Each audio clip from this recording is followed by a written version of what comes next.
Ya, jadi saya kasih tahu teman-teman, ini yang dihadapi oleh negara kita ini, oknum-oknum aparat ini, Pak, ini takut dengan mafia 9 naga yang memegang uang. Itulah.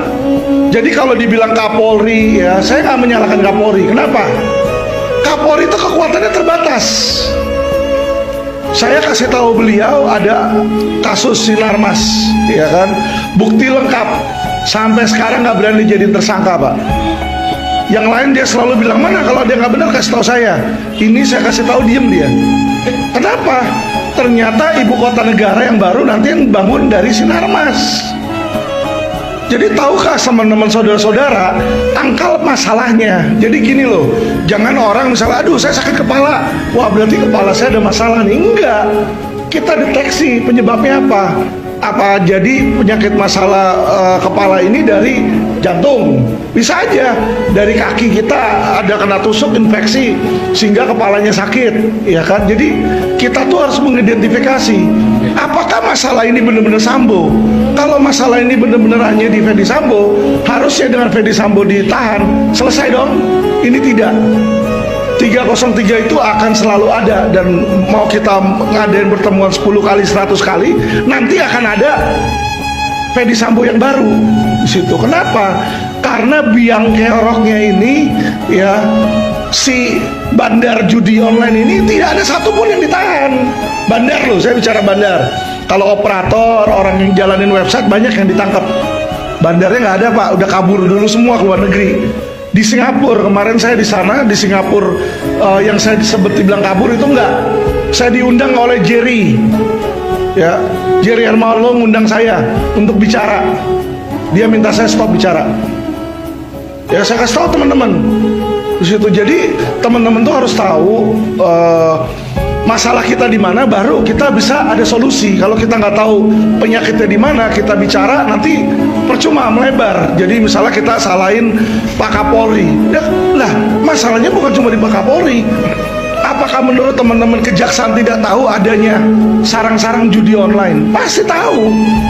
Seharusnya mereka bisa berantas juga. Tahu kenapa tidak? Pertanyaan saya. Sudah disumpel. Ya, jadi permasalahan hukum di Indonesia itu sebenarnya cuma satu, teman-teman.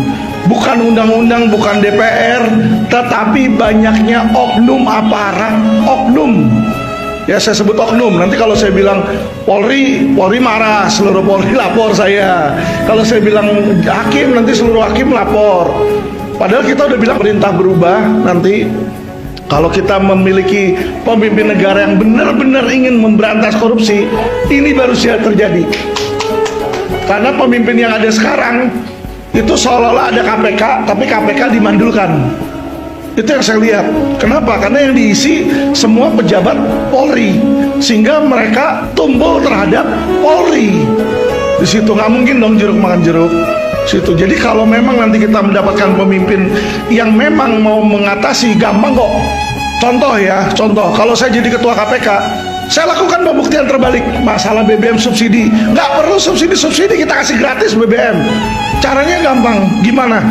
Pejabat jam, ya kan? Wah, kok jam bisa punya hotel puluhan miliar?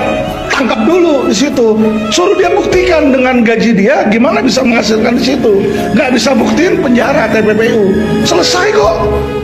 Kan dikasih ke istrinya anaknya miskinkan di situ. Itu hanya satu-satunya cara. Koruptor takut. Koruptor nggak takut dipenjara, Pak. Ya 10 tahun PN, banding turun ke 4, Pinangki jalanin 2 tahun lepas. Di luar dapat banyak duit. Jerahnya di mana? 2 tahun jalani di dalam juga fasilitas istimewa kok.